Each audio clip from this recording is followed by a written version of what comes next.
Hello mga kahanap bahay. Good morning, good afternoon, and good evening. Depende kung saan kayo nanonood, kung anong time zone ang meron sa inyong lugar ngayon. So, dito sa Pilipinas, good evening mga kahanap bahay.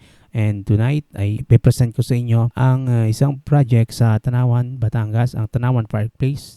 City is located po sa Batangas. Mga available internet providers dito, meron din itong Globe PLDT Converged Sky Cable. Then ang electric supply dito ay Batelec or Batangas 2 Electric Cooperative Incorporated. Ang brownout sa Tanawan ay naka-schedule at ina-announce po ito.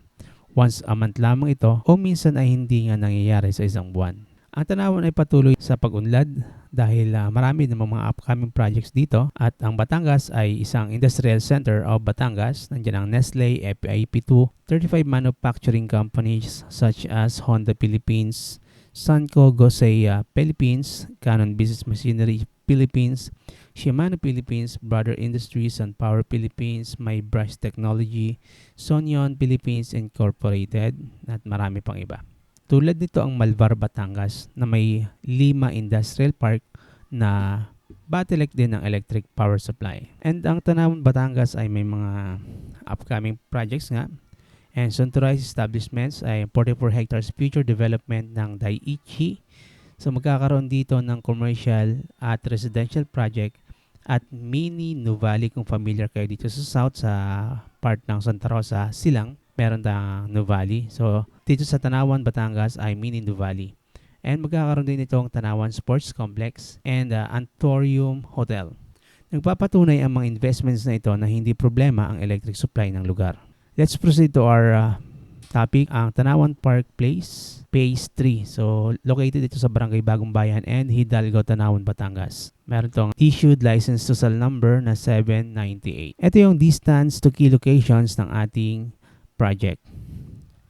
As you can see here, dito yung makikita nyo yung Phase 3. Kung familiar kayo sa mga project ni Axia sa Tanawan, yung unang nilaunch na Axia Development Corporation na Tanawan Park Place, ito yung Phase 1 and Phase 2 which is located sa Barangay Bagong Bayan. And ito naman yung ating Phase 3. Ito yung mga establishments na malapit sa project tulad nitong Tanawan Transport Terminal na 9 minutes or 2.1 kilometers away. CP Reyes Hospital, 11 minutes or 2.4 kilometers away. HM Karachi General Hospital, 8 minutes or 2 kilometers away. Andito rin ang Victory Mall and Public Market, 10 minutes or 2.7 kilometers away. Siyempre, ang Pure Gold Tanawan, 7 minutes, 1.8 kilometers away. Bagong Bayan Elementary School, 3 minutes or 750 meters away. Hidalgo Multipurpose Hall, 1 minute or 91 meters away. Walter Martanawan, 11 minutes or 3 kilometers away. Tanawan Sports Complex na mayroong 14 minutes or 3.7 kilometers away. And Suntorized City Mall and STI na 13 minutes or 3.2 kilometers away. And dito rin ang Bernardino Lirio National High School na 10 minutes or 3.2 kilometers away. And ang STI Academic Center Tanawan na 15 minutes or 4.5 kilometers away. Balikan ko din pala yung Suntorized Daiichi Mini Nuvali and yung Antorium Hotel. Malapit siya sa Tanawan Exit. Dito siya sa malapit sa Expressway. Ito yung Star Tollway sa exit ng Tanawan. Nandun malapit ang Suntorized Daiichi Mini Nuvali and Antorium Hotel na ongoing na yung land development sa ngayon. As of today, February 8, 2024, so ongoing na yung ating land development ng Daiichi Mini Nuvali and Antorium Hotel. Ito yung proposed access roads, existing access roads ng ating projects. Yung mga kulay white, yun na yung existing road. And yung mga blue, existing access road din yan ng ating project. Yung mga kulay red ay proposed project yan ng government, yung proposed access road. Makokompleto ngayong 2024 as per City Engineer ng Tanawan, Batangas. So as you can see, yung mga projects natin talagang dinaanan siya ng ating mga proposed access roads. Tulad itong ating Phase 4 na itong red na to, palabas ng Star Tollway. Kaya kung meron kang sariling sasakyan, is napaka-accessible nito sa Star Tollway, Tanawan Exit. Pwede rin kayo dito sa highway. Ito yung Jose P. Laurel Highway going to Lipa. And ito naman pababa ay going to Calamba. Ito yung Walter Mart Tanawan Sa Walter Mart Tanawan, meron dong proposed access road na didiretso yan dito sa ating Phase 3 sa gate mismo ng ating Phase 3 Tanawan. At yun ay didiretso rin sa Star Tollway Tanawan exit. So ganun din dito sa Phase 4 natin. Sa harap mismo ng gate, dalawang gate ito, Gate 1 and Gate 2 ay dadaan yung ating proposed access road. And dito meron ditong way papunta rin sa Star Tollway Tanawan exit. Ito yung ating Phase 3 TPP na located sa Bagong Bayan and Hidalgo. So yung Bagong Bayan Road and Hidalgo Road, ito siya. Total area of 9.16 hectares. Number of units ay 530 units. So as of today, February 8, 2024, ay meron na lang tayong reopen na Linea single attach. Ito na lang ating available. May ilan pa tayong available yan. Kaya kung interested kayo, pwede tayong magpa-schedule ng tripping. Pwede rin kayong mag-message sa amin para ma-send namin sa inyo yung details kung paano mag-reserve ng unit. So, ito yung ating model units dun sa Phase 3. Sa Linea Single Attach, 511 units yung ating Linea Single Attach. Ang floor area niya is 77.25 at ang lot area niya minimum na 100 square meters. Meron din tayo yung Adeline Single Attach na floor area ay 40 square meters and lot area is 105 square meters. Kaya lang ang ating Adeline ay sold out na siya sa ngayon dahil 18 units lang itong Adeline Single Attach and 1 unit lang yung Adeline Duplex. Yan, ito yung ating architect's perspective only and is just subject to change. So kung may pagbabago man, hindi na siya nalalayo dito sa ating perspective. Ito yung ating clubhouse, ito yung gazebos, basketball court, and yung ating Linea Single Attach na typical lot area na 100 square meters and floor area of 77.25 square meters. Ito yung ating actual photos ng front view and rear view ng ating Linea Single Attach. Ito yung ground floor, yung isometric view ng ating Linea, and yung ating second floor, makikita nyo rin po dito. As you can see here, itong ating interior ay naka bare finish. So kayo pa po ang mapapalagay dyan ng mga tiles, partition, pintura sa loob, and yung sa second floor, yung ceiling. Yan, meron tayong 2 toilet and bath, isa sa ground floor and isa sa second floor. Makikita nyo po rito. Floor plan of deliverable units, as I mentioned earlier, na floor area niya is 77.25 square meters and lot area of 100 square meters. Ito yung ating Phase 3. Yan, 511 units. So, naka-provision for 2 bedrooms yung second floor niya. So, is, katulad sinabi ko kanina, kayo na magpapagawa ng partition para sa inyong kwarto. Then, meron siyang 2 toilet and bath sa second floor. And sa ground floor, meron din siya. Meron siyang kitchen, dining room, living room, and toilet and bath sa baba. At sa likod, meron pa kayong service area. Yung dimension niya is 2.85 meters yung layo ng property line dito. Yung lupa mo dito, property line hanggang dun sa yung wall, ay 2.85 meters.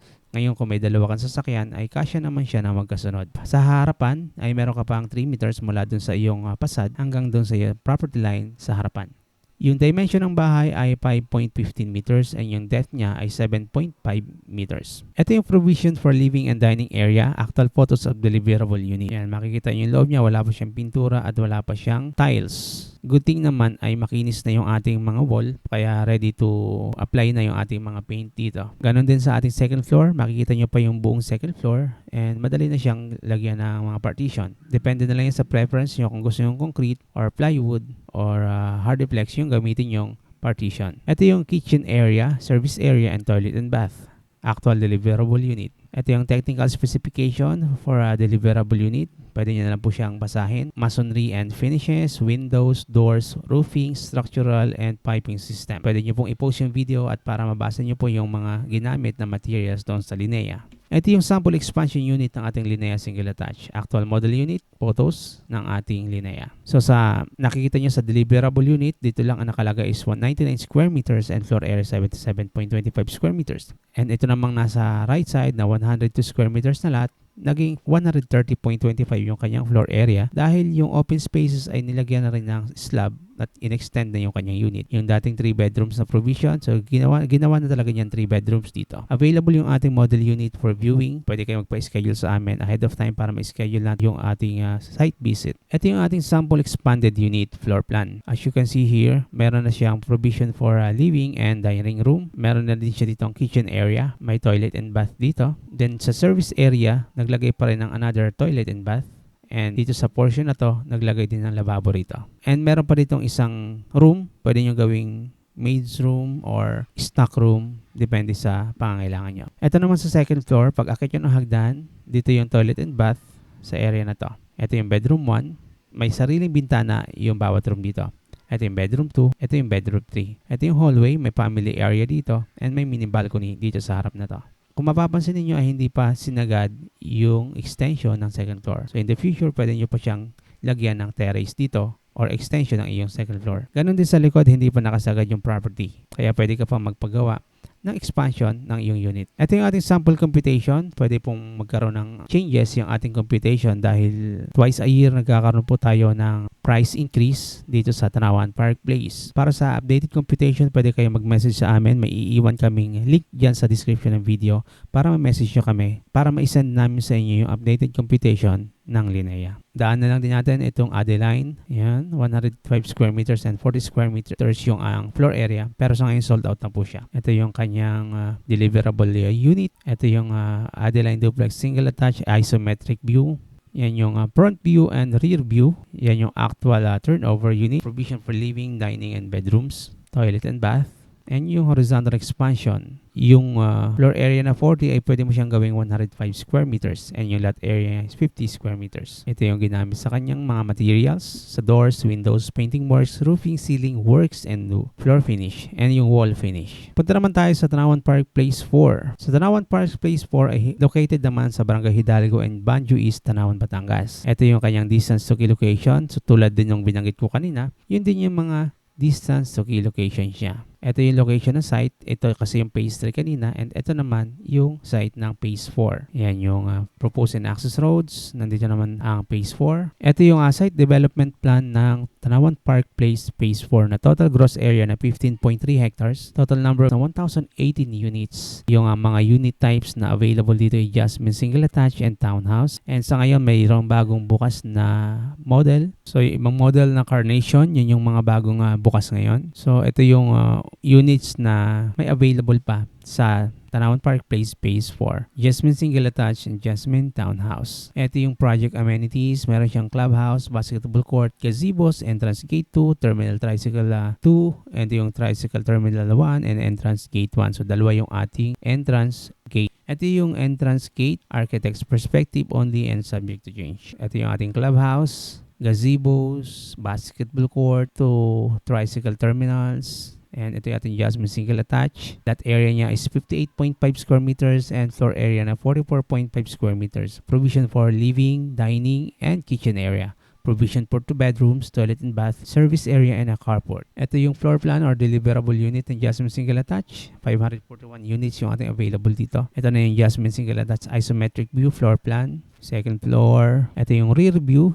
Yan, makita nyo sa likod. Ito naman yung Jasmine Townhouse. Minimum lot area nito ay 50 square meters para sa inner unit and 75 square meter para sa end unit. Ang floor area ay 44.5 square meters. Regardless kung ikaw ay inner, end unit, or corner unit, ay isa lang ang sukat ng iyong floor area. Provision for living, dining, and kitchen area. Provision for 2 bedrooms, toilet and bath, and service area and a carport. Jasmine Townhouse, a total number of units is 477 at nabawasan to dahil kinonvert nga sa Carnation model. Regarding sa Carnation model ay pwede ko isend sa inyo yung itsura niya and yung details nito. So ito yung ating floor plan of deliverable unit, ground floor and second floor. Yan, ito yung isometric view. Kung ikaw ay naka-inner, ito yung unit mo, and yung end unit ka naman, may space ka pa sa gilid, harap, and likod. Second floor, architect's perspective only pero hindi nalalayo yan sa actual turnover. Yan, ito yung ating re-review ng Jasmine Townhouse. Actual photos of Jasmine deliverable unit ng ground floor, provision for living, dining, and kitchen. Ito naman yung ground floor sa likod, service area, and toilet and bath. Ito naman yung second floor, provision for 2 bedrooms. Yan naman yung sample expansion.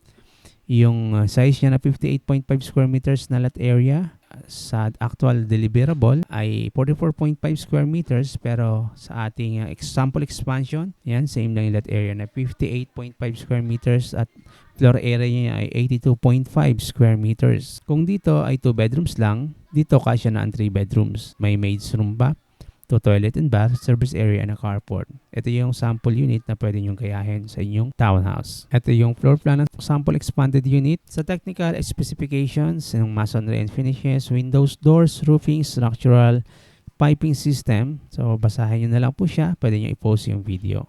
Pag-ibig sample computation, ayan, ito yung ating sample pero pwede yung mabago depende kung kailan mo napapanood tong video dahil nagkakaroon tayo ng price increase. So sa Jasmine, nagre-range siya ng 1.6 to 1.9 million. Depende yan kung kailan mo nga po pinapanood yung video, pwede siyang iba na yung current value. So ayan, tapos na po yung ating presentation ng ating Tanawan Park Place project. So yung ating Linea single attach ay may available pa tayong reopen sa Phase 3 sa Tanawan Park Place. And meron pa tayong mga available na ganitong unit, Linea, Jasmine Townhouse, Jasmine Single Attach, na located naman sa Santo Tomas, San Vicente, Santo Tomas, Batangas. And syempre meron din tayo sa San Jose, Batangas. So sa San Jose, Batangas, mas mura yung ating mga presyo. So yan, thank you so much for watching. I'm Vic Cervantes of Optimus Marketing Group, Corinthians Realty Services. If may mga questions pa kayo regarding sa project ni Axia sa Tanawan, Santo Tomas, and San Jose, Batangas, feel free to approach me. I'm Vic Cervantes. Ito yung number na nag-a-upper sa screen. Yan po yung aking personal number. And pwede nyo rin akong i-add sa aking Facebook and Messenger. Pwede nyo akong message yan. Pwede nyo akong direct na tanungin sa mga gusto nyo malaman regarding dito sa project na to. So once again, thank you so much for watching. See you in our next video.